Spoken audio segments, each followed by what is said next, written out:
Okey, 7.2 apa yang kita belajar semalam? 7.2 apa yang kita belajar semalam? Ingat lagi? Dasar pendidikan kebangsaan. Ya, dasar pendidikan kebangsaan. Dalam dasar pendidikan kebangsaan ini, kita nak kaji dasar pendidikan kebangsaan. Apa yang kita belajar? Perkara-perkara yang penting. Ambil tajuk yang penting saja. Cabang yang penting saja. Apa dia? Yang pertama, kita kaji tentang dasar pendidikan kebangsaan itu sendiri. Yang kedua, laporan Rahman Talib. Rahman Talib. Yang ketiga, Laporan Aminuddin Baki. ya, Rahman Talib ini, laporan Rahman Talib ini dikaji semula oleh Aminuddin Baki. Betul tak? Lepas tu apa yang berlaku? Masih lagi tak cukup, masih lagi ada kekurangan dalam sistem pendidikan negara kita. Seterusnya, Laporan Jawatan Kuasa Kabinet. ya, kabinet ataupun kerajaan telah menumbuhkan satu jawatan kuasa untuk mengkaji semula dasar pendidikan negara. Mereka melihat betul tak pendidikan ini boleh membentuk perpaduan, menyatu padukan masyarakat. Jadi mereka pun keluarkan satu, buat kajian dan mengeluarkan satu laporan berkaitan dengan kajian yang mereka buat, dan mereka juga mendapati bahawa ada banyak kekurangan lagi yang boleh diperbaiki, dan mereka datang dengan pelbagai langkah. Okey, selepas tu apa yang berlaku? Falsafah pendidikan kebangsaan. Ya, selepas itu pada 1990 berapa? 1996. 1996. Betul kan? Yang tu Akta Pendidikan. Sorry, Akta Pendidikan. Yang apa? Falsafah pendidikan kebangsaan. Falsafah pendidikan. Saya dah terlanjur pergi depan. Falsafah pendidikan kebangsaan. Lepas tu baru Akta Pendidikan 1996. Jadi mengapa perubahan ini berlaku? Semalam saya beritahu dua perkara saja. Mengapa perubahan ini berlaku? Mengapa? Ada dua faktor utama. Ada dua sebab utama. Yang pertama, dia ingin mewujudkan atau mewujudkan perpaduan antara masyarakat dan integrasi antara kaum. Itu yang pertama. Perpaduan dan integrasi antara kaum. Tujuan yang kedua adalah untuk melahirkan masyarakat yang mempunyai tenaga mahir ataupun mempunyai kemahiran. Dua inilah tujuan utama mengapa sistem pendidikan negara kita ini sentiasa berubah-ubah. Mengapa ada banyak kajian yang dilakukan. Dasar pendidikan kebangsaan, laporan Rahman Talib, lepas tu Aminuddin Baki, lepas tu apa dia? Lupa. Lepas Aminuddin Baki, laporan Jawatan Kuasa Kabinet. Jawatan Kuasa Kabinet, falsafah pendidikan, lepas tu Akta Pendidikan. Kenapa ada banyak? Sebab kerajaan melihat ada kekurangan dalam sistem pendidikan, di mana sistem pendidikan ini masih lagi belum mampu lagi untuk menyatu padukan masyarakat dan belum lagi berjaya mewujudkan integrasi antara kaum. Jadi sentiasa ada masalah, mereka buat kajian untuk tambah baik dan datang dengan pelbagai kaedah dan juga langkah.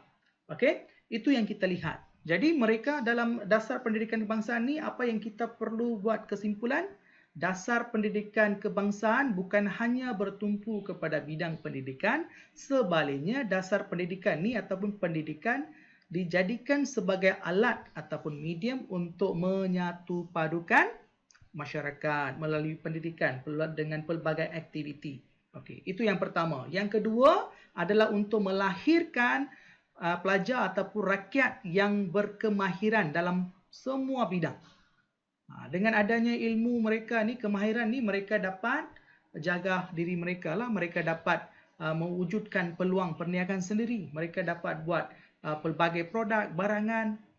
Boleh membuka kedai. Boleh membuka kedai motor, kereta, perabot. Dengan adanya kemahiran itu. Jadi dengan adanya macam tu, mereka dapat mewujudkan peluang-peluang perniagaan mereka sendiri. Maka ekonomi mereka meningkat. Apabila ekonomi mereka selesa, mereka tidak ada apa-apa masalah dengan orang lain. Tak perlu benci dengan kaum lain. So mereka pun okey, dia orang pun okey, jadi takkan wujud apa-apa perbezaan dari segi ekonomi. Dan dengan ini kita dapat mengelakkan sebarang salah faham antara kaum. Next level, itu dapat menyatu padukan rakyat. Okey, hari ini apa yang kita nak bincang ialah 7.2.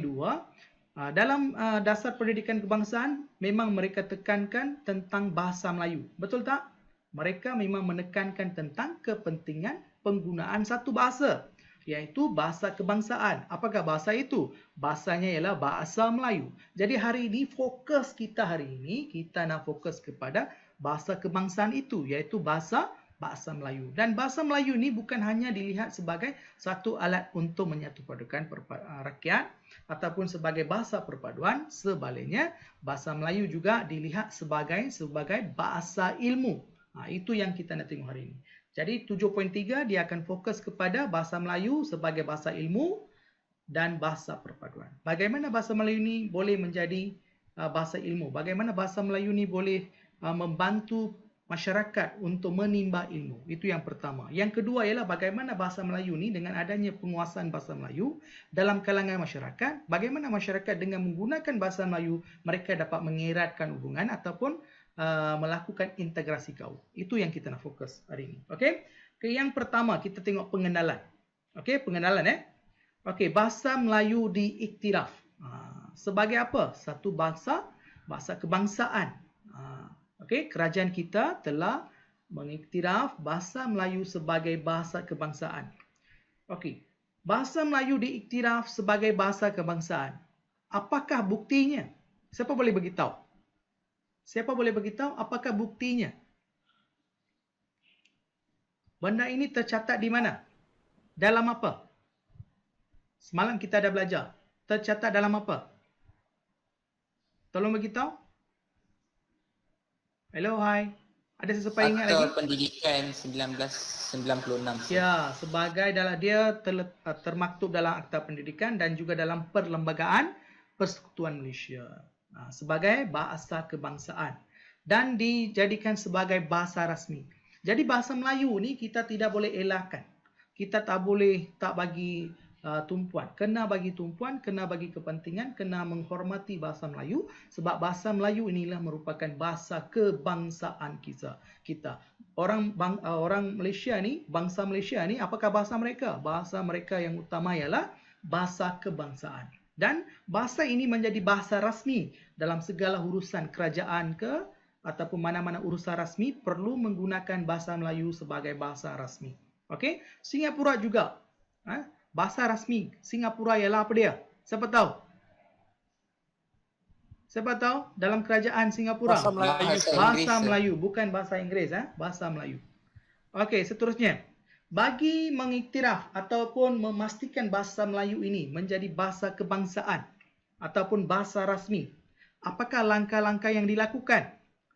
Jadi untuk memastikan bahasa Melayu ini sentiasa dinobatkan, didukung oleh masyarakat sebagai bahasa rasmi, bahasa kebangsaan, mestilah ada usaha-usaha tertentu, langkah-langkah yang tertentu untuk memantapkan lagi ataupun menyokong usaha ini supaya bahasa Melayu ini sentiasa menjadi bahasa kebangsaan dan bahasa rasmi. Jadi langkah yang pertama ialah Akta Bahasa Kebangsaan. Yang kedua ialah memperkasakan bahasa Melayu. Itu langkah yang kedua. Jadi langkah yang pertama Akta Bahasa Kebangsaan. Yang kedua memperkasakan bahasa Melayu. Yang ketiga, penubuhan UKM, Universiti Kebangsaan Malaysia. Jadi penubuhan Universiti Kebangsaan Malaysia adalah untuk memantapkan dan memperkasa bahasa Melayu secara keseluruhan. Jadi untuk menjadikan bahasa Melayu ini untuk meningkatkan mutu bahasa Melayu ini, satu institusi pendidikan yang penting ditubuhkan di negara kita yang pertama ialah penubuhan UKM, Universiti Kebangsaan Malaysia. Jadi, Universiti Kebangsaan Malaysia ini ditubuhkan bukan hanya untuk menawarkan pelbagai jurusan bidang pelajaran, tetapi tujuan utama penubuhan UKM ini adalah untuk memantapkan, meningkatkan kualiti dalam bahasa Melayu. Okey, yang seterusnya ialah penubuhan DPP, Dewan Bahasa dan Pustaka. Okey, jadi ada berapa tadi? Akta Bahasa Kebangsaan. Yang kedua memperkasakan bahasa Melayu, yang ketiga ialah penubuhan UKM, yang keempat ialah penubuhan Dewan Bahasa dan Pustaka. Jadi hari ini apa yang kita nak lihat ialah 4 langkah yang dilakukan oleh kerajaan ini kita nak kaji secara mendalam. Okey, yang pertama tadi kan bahasa kebangsaan. Akta Bahasa Kebangsaan. Apa yang termaktub dalam ni? Itu yang kita nak tengok. Okey? memperkasakan bahasa Melayu. Bagaimana caranya? Itu yang kita nak kaji. Yang ketiga, penumbuhan UKM. Apakah fungsi UKM? Apakah usaha UKM? Dan apakah kesannya? Itu yang kita nak lihat. Penumbuhan DPP. Apakah peranan DPP? Apakah usaha langkah DPP untuk memperkasa dan memantapkan bahasa kebangsaan ni, bahasa Melayu ni? Dan apakah kesan? Apakah tujuan mereka? Itu yang kita nak kaji hari ini. Okey? Boleh faham? Ada berapa? Ada berapa? Ada berapa isi dalam langkah? 4, sir. Ada 4 Okey. Yang pertama, Akta Bahasa Kebangsaan. Jadi ada 4, daripada 4 kita nak belajar fokus yang penting. Yang pertama dulu iaitu Akta Bahasa Kebangsaan. Kalau orang tanya, perlukah kita mempunyai satu akta untuk bahasa? Perlu tak? Kenapa? Kenapa? Akta ini maksudnya apa? Akta ini maksudnya apa? Boleh beritahu tak? Siapa boleh faham? Akta ini maksudnya apa? Undang-undang. Satu undang-undang kan? Satu undang-undang, satu peraturan, satu guideline. Jadi kita pun sama juga. Kalau kat rumah, kat sekolah, kat mana-mana tempat, kalau kita tidak ada satu guideline, undang-undang, peraturan, kita pun buat macam-macam lah ikut suka hati lah kan?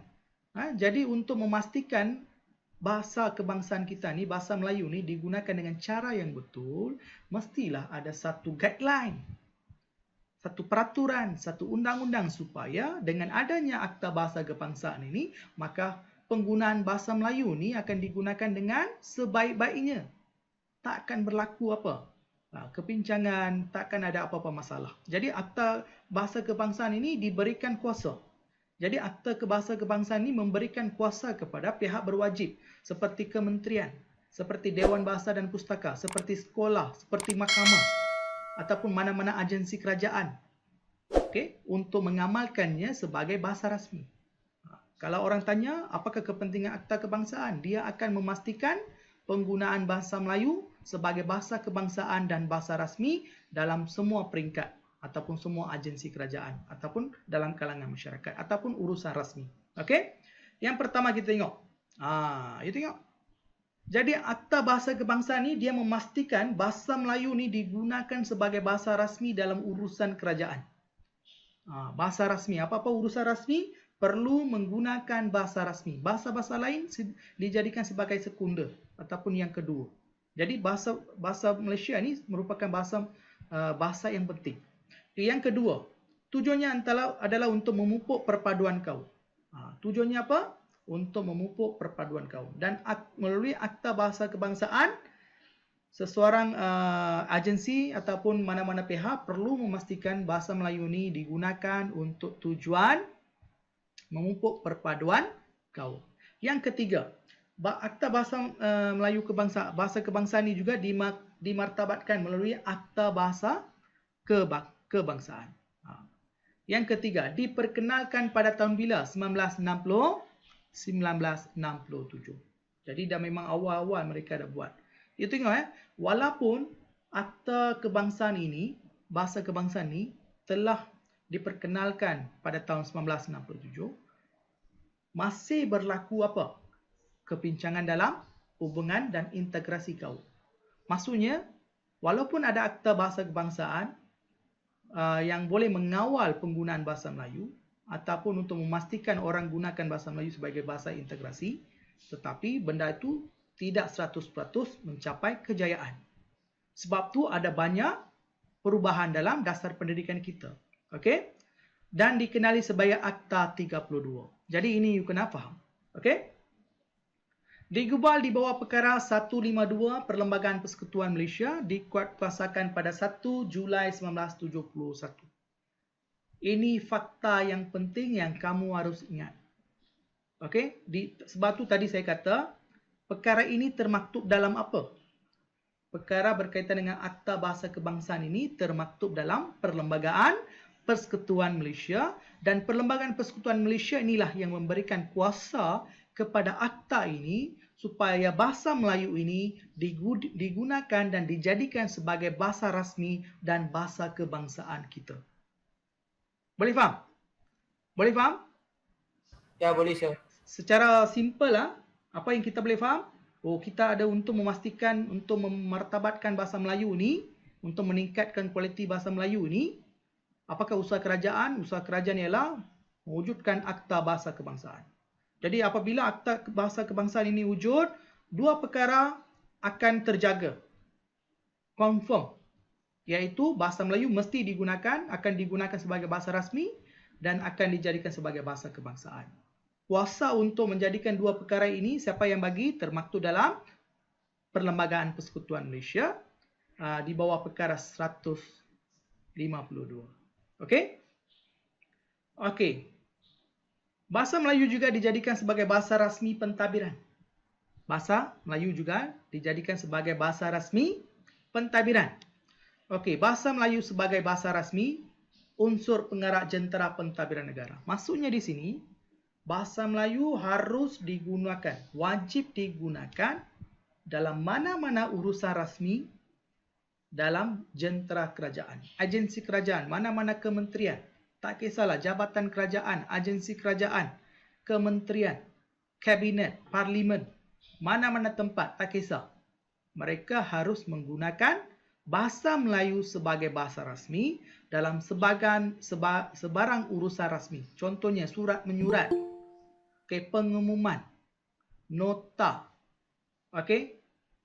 Lagi apa lagi? Macam-macam lah, undang-undang ke apa-apa ke, mereka nak beritahu, berkomunikasi dengan orang lain secara rasmi, mereka harus menggunakan bahasa Melayu. Okey, sebagai bahasa rasmi. Dan bahasa rasmi ini, bahasa Melayu inilah akan menjadi unsur penggerak jentera pentadbiran negara. Jadi komunikasi dalam badan kerajaan, agensi kerajaan, kementerian ini, medium yang mereka gunakan untuk berhubung, berkomunikasi dengan satu orang dengan orang lain adalah dengan menggunakan bahasa rasmi, iaitu bahasa Melayu. Mungkin kamu boleh tanya, cikgu, tak pernahkah kerajaan menggunakan bahasa Inggeris dalam urusan rasmi kerajaan? Ya, mereka akan gunakan. Tetapi itu kena melihat kepada dengan siapa mereka berhubung. Contohnya sekiranya mereka berhubung dengan Amerika Syarikat, takkan kita nak gunakan bahasa Melayu? Tak boleh kan? Jadi terpaksalah kita gunakan bahasa Inggeris. Itu sebagai pilihan kedua. Pilihan utama ialah bahasa Melayu harus dijadikan sebagai bahasa rasmi. Okey. Alat komunikasi rasmi dalam pelbagai urusan kerajaan. Ini saya dah beritahu. Okey, saya bagi satu tips. Apabila saya jelaskan satu demi satu, you boleh gunakan kertas kosong kamu, A4 ke apa ke, you boleh ikut buat benda ini. Kalau saya laju sangat, tolong beritahu saya slow sikit supaya kamu dapat salin ataupun buat ikut sama. Dengan cara bentuk kamulah. Tak perlu ikut saya buat. Okey?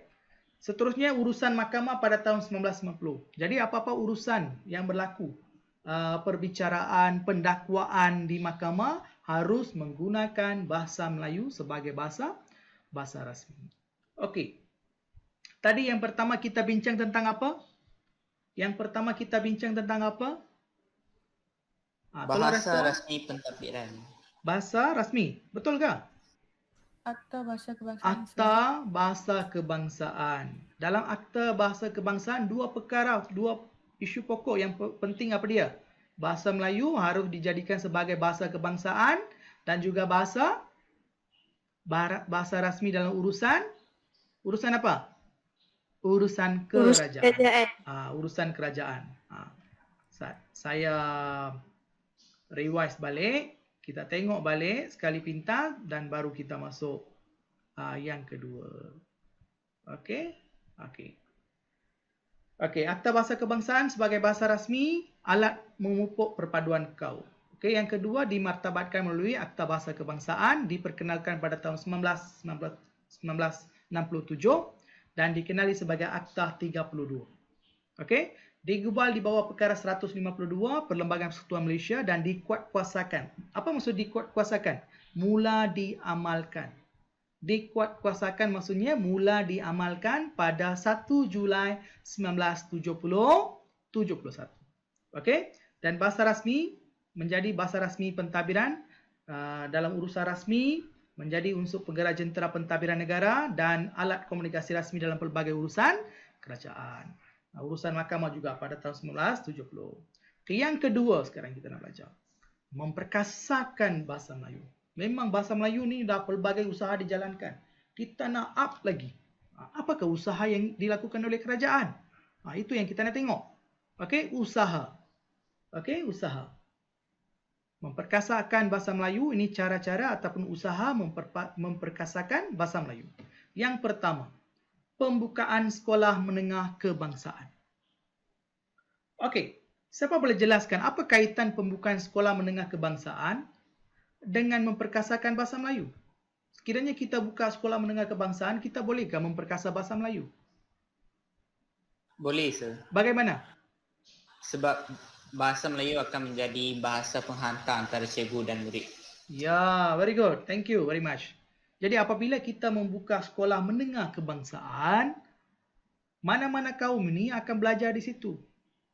Jadi untuk mereka integrasi dengan satu kaum, maka bahasa Melayu akan menjadi medium perhubungan antara satu kaum pelajar dengan orang lain. Dan juga menjadi bahasa pengantar. Jadi apabila penggunaan bahasa ini berlaku dalam semua kalangan murid, maka kita dapat meningkatkan penggunaan bahasa Melayu.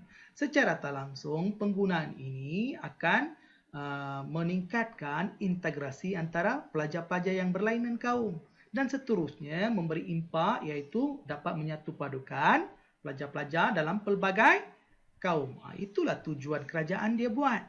Jadi apabila kamu baca satu benda, you kena pandai kaitkan dan banding beza. Okey? Yang kedua, BM sebagai bahasa pengantar. Tadi kita dah beritahu lah. Jadi apabila kita buka sekolah menengah, bahasa Melayu akan menjadi bahasa pengantar. Contohnya sekolah Alam Shah ini pada peringkat awal. Di mana diamalkan? Okey, diamalkan di sekolah Alam Shah, sekolah Seri Puteri dan Kolej, Kolej Sultan Abdul Halim. Okey, Kolej Sultan Abdul Halim. Itu langkah yang pertama. Guru terlatih bahasa Melayu ditambah. Langkah yang pertama ialah apa dia? Langkah yang pertama ialah pembukaan sekolah menengah kebangsaan akan menggunakan bahasa Melayu sebagai bahasa pengantar. Mula diamalkan di 3 buah sekolah, sekolah Alam Shah, sekolah Seri Puteri dan Kolej Sultan Abdul Halim. Langkah yang kedua ialah guru terlatih bahasa Melayu ditambah. Jadi kerajaan berusaha melatih guru. Guru apa? Guru bahasa Malaysia. Jadi langkah pertama dia dah bina sekolah ataupun dah wujudkan satu sekolah kebangsaan. Jadi untuk menjalankan pelbagai aktiviti bahasa Melayu ni, jadi kerajaan perlulah ada apa? Amalnya. Siapa yang akan mengamalkan? Melaksanakan. Gurulah yang akan melaksanakan. Jadi kerajaan terpaksa melatih guru yang terlatih lah. Dari segi apa? Dari segi ilmu bahasa Melayu. Itu langkah yang kedua kerajaan buat. Jadi guru terlatih bahasa Melayu ditambah. Terlatih ini ditambah banyak, diperbanyakkan. Okey? Itu langkah. Jadi langkahnya apa? Untuk memperkasakan bahasa Melayu ada 2 langkah. Langkah yang pertama apa dia? Pembukaan sekolah. Ya, pembukaan sekolah. Okey. Langkah yang kedua ialah guru terlatih bahasa Melayu ditambah. Okey, ada 2 saja dalam memperkasa bahasa Melayu. Okey? Okey, seterusnya. Apabila pembukaan sekolah menengah ni, peringkat sekolah menengah kebangsaan ni dibuka, okey, dan guru terlatih bahasa Melayu ni ditambah, apakah kesannya? Mesti ada kesan kan? Kita tengok. Jadi apabila sekolah ini dapat diwujudkan macam ni, gurunya banyak, bahasa Melayu dijadikan sebagai bahasa pengantar, kita dapat memupuk semangat kekitaan. Bukannya apabila dia kenalkan terus kita dapat memupuk semangat kekitaan, tak.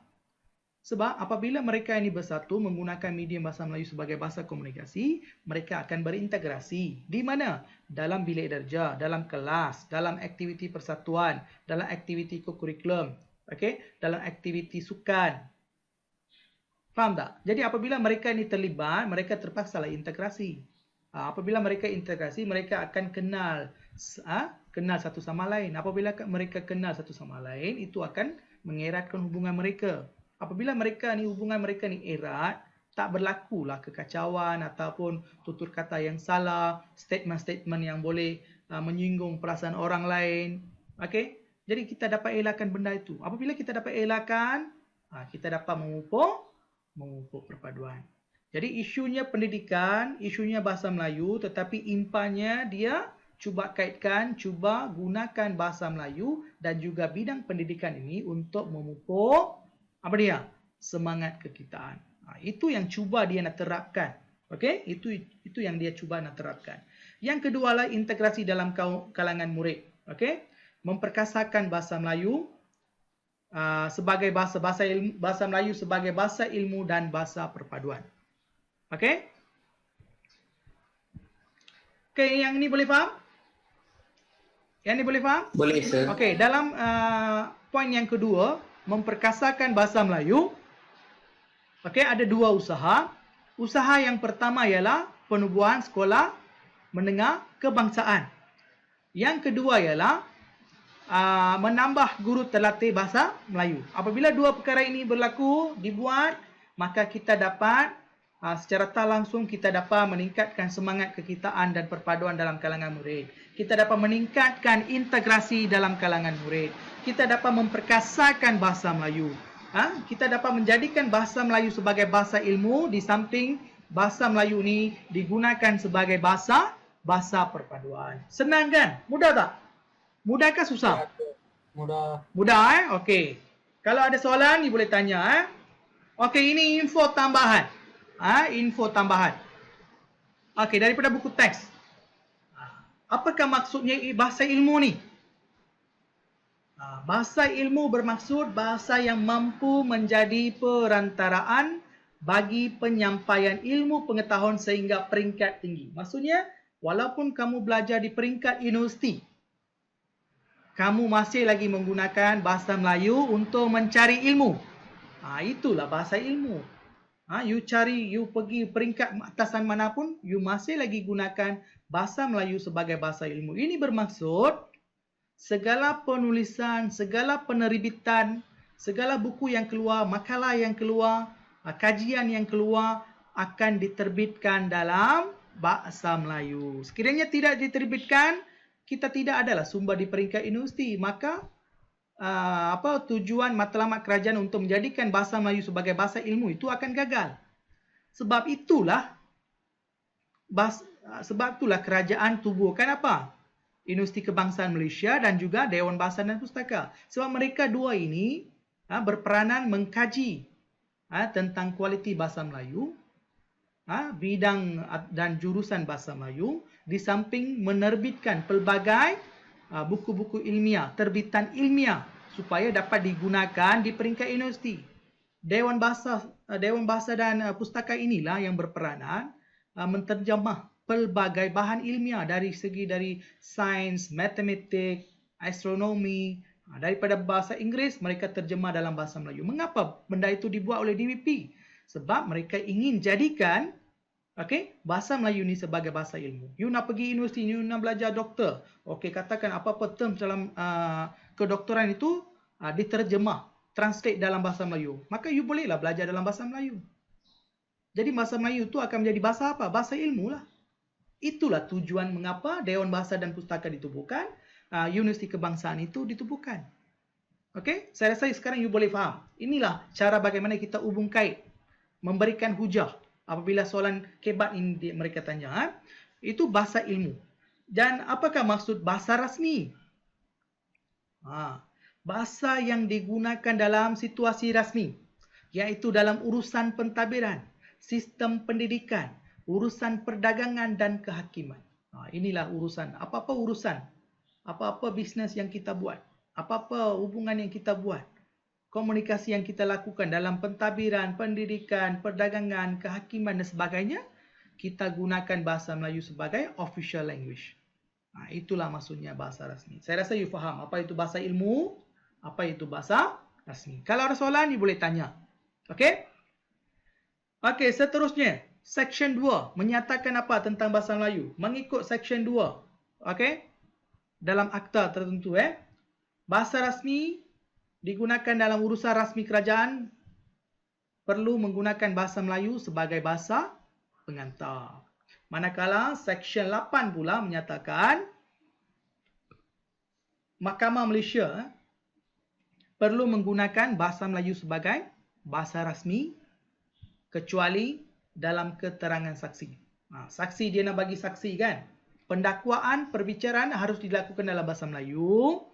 Apabila saksi dia pergi sana, dia menyatakan apa yang dia tahu itu, dia boleh nyatakan dalam bahasa Melayu, bahasa India pun boleh, bahasa Tamil pun boleh, bahasa Inggeris pun boleh, tak apa. Sebab dekat situ mesti ada translator. Itu tak ada masalah.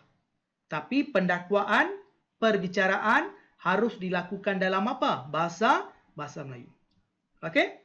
Bahasa Melayu. Boleh faham? Boleh faham? Boleh, sir. Boleh. Boleh, sir. Berapa yang kita dah tengok? 3 kita dah tengok kan? Yang keempat. UKM, Pusat Ilmuwan BM. Kenapa UKM ini disebut sebagai Pusat Keilmuan Bahasa Melayu? Kenapa? Kenapa? Bahasa Melayu yang setahu anda lah, pelajar-pelajar yang ada dalam Google Meet sekarang ni. Mungkin anda hanya tahu bahasa Melayu ni, format SPM ni macam ni. Tak. Bidang bahasa ni luas. Dia ada terjemahan, dia ada tata bahasa. Dalam tata bahasa ada banyak cabang-cabang kecil. Morfologi, sintaksis, wacana. Okey. Berkaitan dengan morfologi, sintaksis, wacana. Saya lupa banyak. Dah lama tak belajar kan. Ada banyak bidang. Dan setiap bidang ni ada orang pakar. Sebab tu kalau kita pergi ke universiti ni, morfologi ada profesor dia.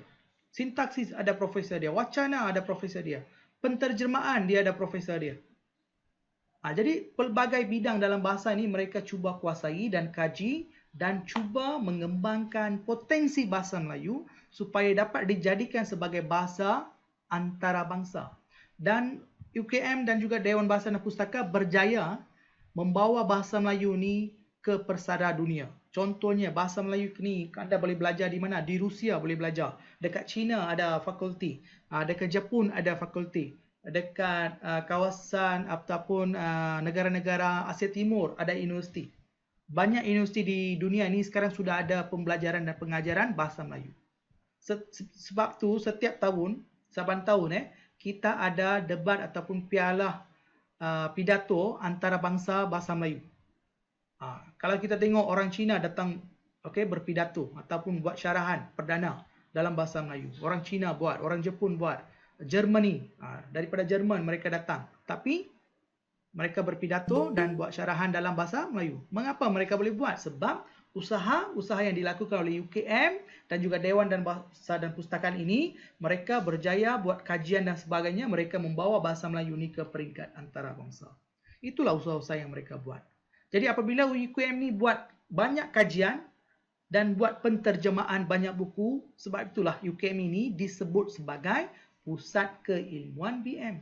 Apa-apa ilmu tentang BM, pakar rujuknya ada di mana, sumber rujukannya ada di mana, di UKM dan Dewan Bahasa dan Pustaka. Kita fokus dulu apakah fungsi UKM.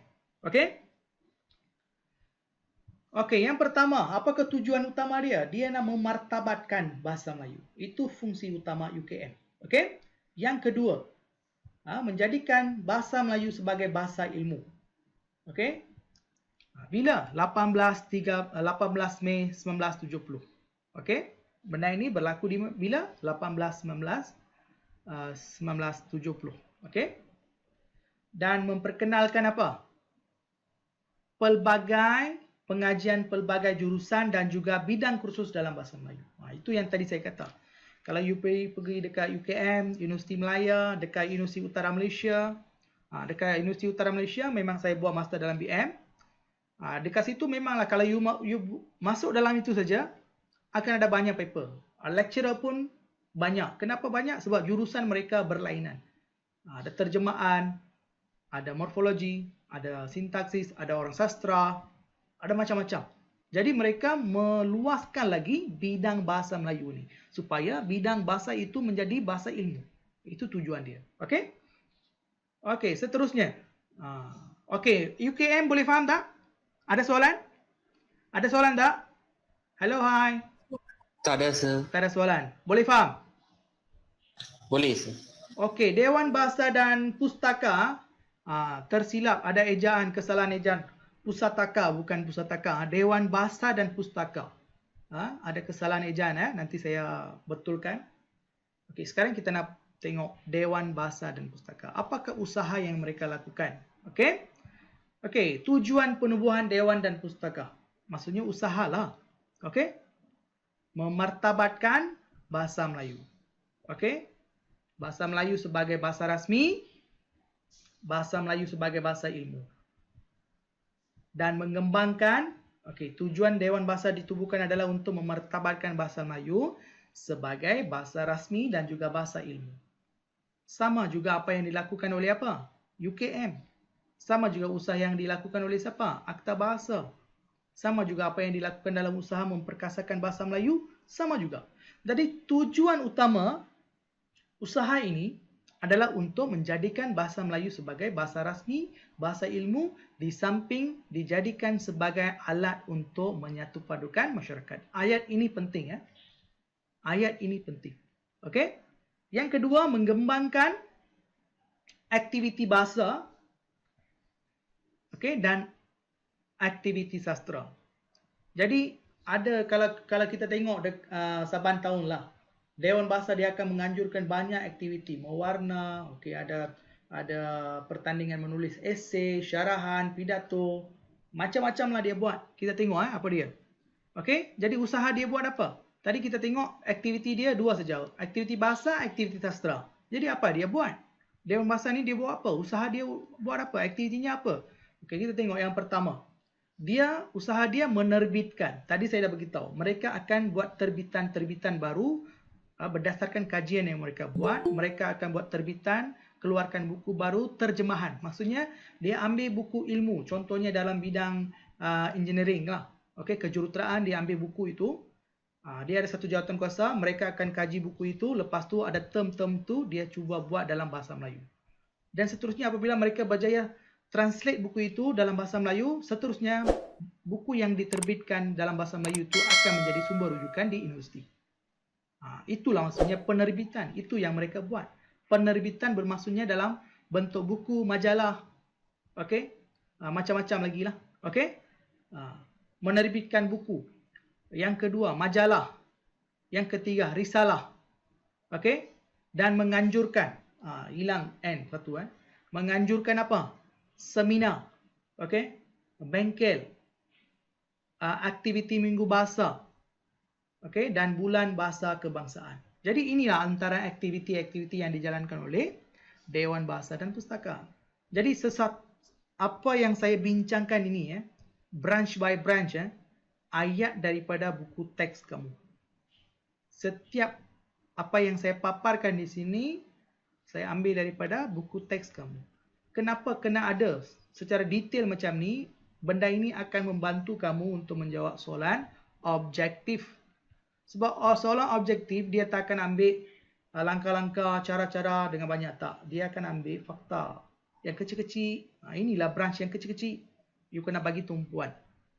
Soalan macam mungkin dia boleh tanya, apakah langkah usaha yang dilakukan oleh Dewan Bahasa dan Pustaka? Satu, penerbitan. Satu lagi, menganjurkan. Itulah keyword yang kamu kena tangkap. Usaha yang pertama, menerbitkan. Apa dia? Mengadakan apa dia? Menganjurkan apa dia? Dia menerbitkan apa? Buku, makalah. Okey? Yang telah dikaji lah. Okey? Buku terjemahan. Dia menganjurkan apa? Seminar, bengkel, aktiviti minggu bahasa, bulan bahasa dan bulan bahasa kebangsaan. Itu semua fungsi Dewan Bahasa dan Pustaka. Okey? Boleh faham? Dan mereka juga membawa satu slogan, iaitu slogan Bahasa Jiwa Bangsa.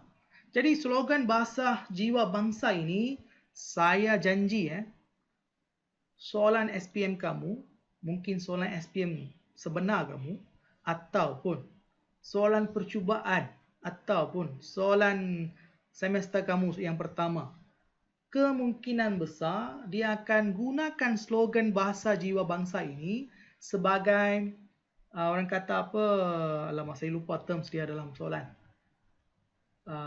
Alamak, lupa. Dia akan jadikan satu tagline, kenyataan ataupun pernyataan bahawa dia minta kamu bincangkan. Bahasa Jiwa Bangsa, bincangkan. Kalau dia bagi macam tu, apa yang kamu nak bincang? Kepentingan bahasa lah. Jadi kepentingan bahasa mana yang dia minta kamu bincang? Bahasa Melayu.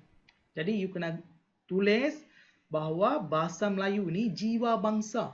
Setiap orang itu perlu menghayati bahasa Melayu. Mengapa? Jadi you kena tulis kepentingan bahasa Melayu kepada bangsa Malaysia. Apakah kepentingannya? Untuk menyatupadukan rakyat. Bukan simple macam itulah. Tengah-tengah itu ada banyak huraian dia. Jadi nanti you kena jawab. Jadi jangan lupa fahami, hayati apa maksud slogan bahasa dan jiwa bangsa. Google, you boleh dapat jawapan. Okey? Okey, kita dah tengok pelbagai cara yang dilakukan oleh kerajaan dalam usaha memartabatkan dan menjadikan bahasa Melayu sebagai bahasa ilmu dan juga bahasa perpaduan. Jadi berdasarkan apa yang kita bincangkan hari inilah, apakah pengajaran mesej tersirat yang kita dapat?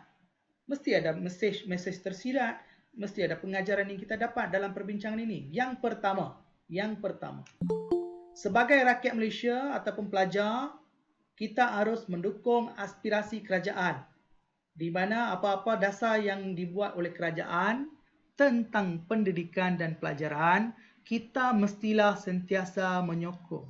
Kenapa kita perlu menyokong? Sebab kerajaan berusaha untuk menggunakan bahasa ini sebagai medium untuk menyatupadukan masyarakat. Jadi itu satu usaha yang baik, yang harus disokong. Jadi kita perlu mendukunglah aspirasi kerajaan. Okey?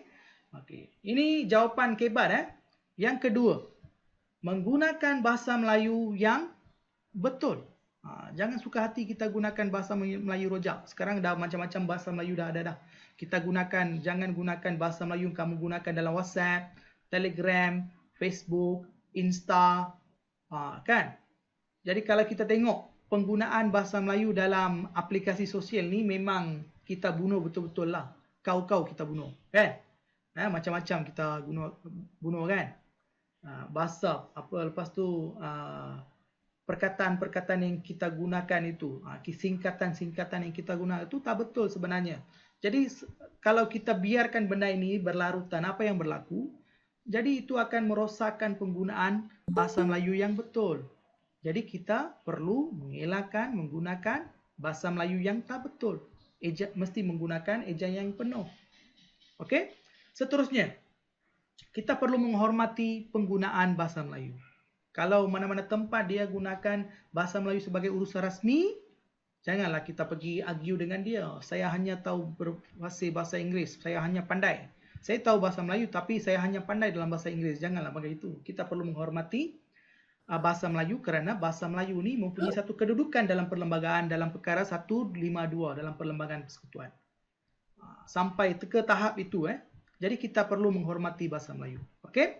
Seterusnya, kita perlu sebagai rakyat Malaysia dan bangsa Malaysia, kita harus menguasai bahasa Melayu. Janganlah kita dah masuk sekolah rendah kita belajar bahasa Melayu, sekolah menengah kita dah masuk bahasa Melayu, keluar SPM tu kita minta dia cakap dalam bahasa Melayu, dia bebel. Dia tak tahu nak bercakap dalam bahasa Melayu. Janganlah macam tu. Okey, itu sesuatu yang harus kita elakkan. Dan benda itu satu yang memalukan. Dan satu lagi, sebagai pelajar SPM, kalau kamu gagal dalam VM peringkat SPM, itu sesuatu perkara yang amat memalukan. Dan boleh mendatangkan kesan buruk kepada kerjaya kamu. Okey?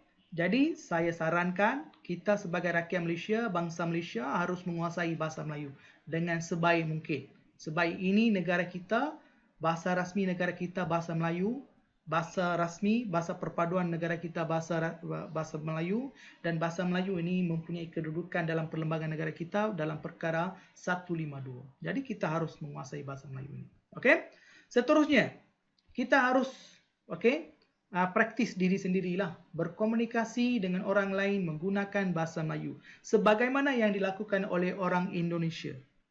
Dah banyak kali dalam 7.1, 7.2 saya dah nyatakan. Orang Indonesia ni kalau kita pergi dekat sana, mereka hanya gunakan bahasa Melayu sebagai bahasa komunikasi. Orang Cina dengan orang Cina pun dia gunakan juga bahasa kebangsaan mereka, iaitu bahasa Indonesia. Jadi kita pun, bukan saya minta ikut-ikut dia, tapi kita harus jadikan bahasa Melayu ni sebagai bahasa komunikasi di mana-mana tempat. Okey, barulah kita dapat hidupkan bahasa Melayu ni. Okey, boleh faham tadi? Boleh faham? Boleh? Hello, hi, bagi respon. Boleh, sir. Boleh. Boleh, sir. Okey. Seterusnya kita tengok kesimpulan dan inference. Okey? Bahasa Melayu sebagai bahasa perpaduan negara. Okey? Pemimpin dan rakyat wajar memainkan peranan masing-masing. Bukan hanya kerajaan dah buat banyak dasar, kerajaan dah buat banyak akta, tapi rakyat tak ikut, habislah. Macam COVID sekarang. Kerajaan dah buat banyak SOP, dah banyak undang-undang darurat pun sudah habis, tapi kes melonjak tinggi sampai 17,200 lebih kan hari ini. Sama jugalah apa yang akan berlaku kepada bahasa Melayu. Sekiranya kita negara kerajaan atau pemimpin saja yang memberi tumpuan dalam bahasa Melayu ni, rakyat abaikan, jadi matlamat asal untuk menyatupadukan masyarakat dan menjadikan bahasa Melayu sebagai bahasa ilmu dan bahasa rasmi itu akan gagal. Jadi kita sebagai rakyat Malaysia perlu berganding bahu bersama-sama dengan pemimpin masyarakat, pemimpin kerajaan dan juga kerajaan itu sendiri untuk menjayakan matlamat, menjadikan bahasa Melayu sebagai bahasa ilmu dan bahasa perpaduan. Okey? Seterusnya, bagi memartabatkan bahasa Melayu, bahasa kebangsaan ini, okey? Kenapa? Untuk kesejahteraan dan kemakmuran negara. Mungkin di sini kamu ada soalan, cikgu, kalau saya martabatkan bahasa Melayu, kalau saya sentiasa menjaga penggunaan bahasa Melayu, bolehkah saya hidup dengan sejahtera dan makmur? Ya, boleh. Mengapa? Sebab penggunaan bahasa Melayu sebagai medium komunikasi antara kaum akan mengeratkan lagi hubungan mereka. Apabila hubungan erat itu wujud, maka masalah perpaduan kaum, dengki sama dengki, kebencian itu kita dapat elakkan sebab kita dah faham, kita dah kawan dengan dia, kita ramai kawan bukan bangsa lain, bukan daripada bangsa lain ataupun kaum lain. Kita dah faham cara hidup dia, agama dia, pantang larang dia, kita dah tahu. Jadi kita akan rapat dengan dia lah. Okey? Perasaan dendam itu tak akan wujud lah. Perasaan tak hormati orang lain itu tak akan wujud. Maka dengan apabila benda ini kita dapat elakkan, negara kita aman. Apabila negara kita aman, kerajaan dapat amalkan dasar-dasar pembangunan ekonomi dan juga sosial. Apabila dasar itu dijalankan, negara kita akan maju. Apabila negara maju, kesejahteraan rakyat dan kemakmuran rakyat juga akan terjamin. Inilah mengapa bagaimana bahasa ini mampu memberi kesejahteraan dan kemakmuran kepada negara kita. Jadi you kena pandai kaitkan. Jadi tadi saya dah beritahu pengajaran, mesej tersirat, kesimpulan dan inference ini kamu harus hafal ataupun bagi faham. You kena pandai kaitkan. Okay, you kena pandai kaitkan untuk memberikan. Sebab tu setiap unit yang kita bincang ini, setiap kali nak habis tu saya bagi pengajaran, saya bagi apa? Kesimpulan, inference. Kenapa? Sekiranya soalan tajuk 7.3 ni keluar, inference yang kamu akan bagi inilah. Kesimpulan yang kamu akan bagi inilah. Pengajaran yang kamu akan bagi inilah. Sebab tu setiap unit yang you belajar, you kena buat sendiri inference dia. You kena tulis senaraikan dulu pengajaran apa yang kamu dapat daripada tajuk ini. Itu penting. Okey? Dan akhirnya bahasa ini merupakan jiwa bangsa kita. Okey? Sekejap Okey, jiwa bangsa kita dan komunikasi dan tutur kata yang baik menjamin hubungan muhibah antara rakyat. Okey. Ada soalan setakat ini? Ada soalan? Ada tu. Okey. Ada pelajar yang baru masuk hari ini, ada soalan? Sekiranya ada soalan, ada benda yang saya perlu ulang, okey, you boleh ajukan soalan, you boleh type dalam chat box. Okey? Ada?